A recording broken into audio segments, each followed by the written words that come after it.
ഇന്ന് തന്നെ ഡൗൺലോഡ് ചെയ്യൂ. കാണൂ നിങ്ങളുടെ ഫേവറേറ്റ് ഷോസ്. പിന്നെ എന്തൊക്കെയുണ്ട് മോളെ സ്കൂളിലെ വിശേഷങ്ങള്? നല്ല വിശേഷം അച്ഛമ്മേ.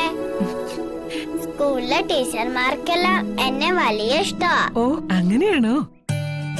അതെന്താ ടീച്ചർമാർക്ക് മോളോട് അത്ര ഇഷ്ടം? കുറുപ്പ് സാറിന്റെ കൊച്ചുമോളാണ് ദിയമ്മോളെന്ന് എപ്പോഴും പറയുന്ന കേക്കാം. ആണോ? അപ്പൊ കുട്ടികൾക്കോ? എനിക്ക് ധാരാളം ഫ്രണ്ട്സ് ഉണ്ട്. ആഹാ, അത് കൊള്ളാം.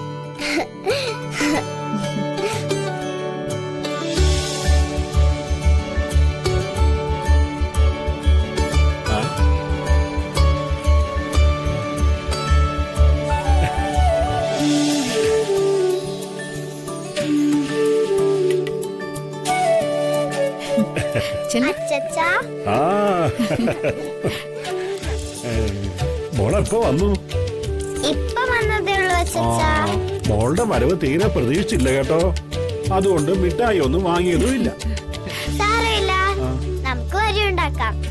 അടുത്ത തവണ ദിയമ്മള് വരുമ്പോ ഇപ്പൊ തരമുള്ള മുട്ടായും കൂടി ചേർത്ത് തന്നാ മതി. ആഹാ.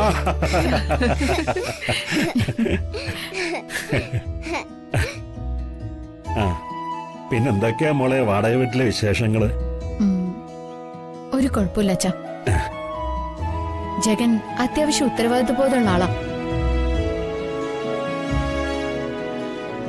പക്ഷേ വാടക വീട്ടിലെ താമസമായതോടെ ആളിന്റെ ജോലി ഭാരം വളരെ കൂടിയിട്ടുണ്ട്. അത് ശരിയാ. അരിയില്ല, പഞ്ചസാരയില്ല എന്നൊക്കെ അച്ഛമ്മ അച്ഛനോട് പറയാറില്ലേ? അതുപോലെ തന്നെ അവിടെ വന്ദനാമ്മ ഒരു ലിസ്റ്റ് ജനങ്ങളുടെ കൊടുക്കും. അങ്കിളെല്ലാം വാങ്ങിക്കൊണ്ട് വരെയും ചെയ്യും. കൂട്ടത്തിൽ നമ്മൾക്ക് ഐസ്ക്രീമും.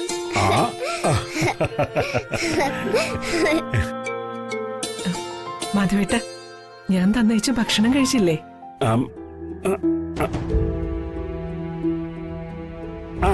കഴിച്ചു. ഞാൻ തന്നുവിട്ട പൊതിച്ചോറ് കൂട്ടുകാർക്കൊക്കെ കൊടുത്തോ? കൊടുത്തു.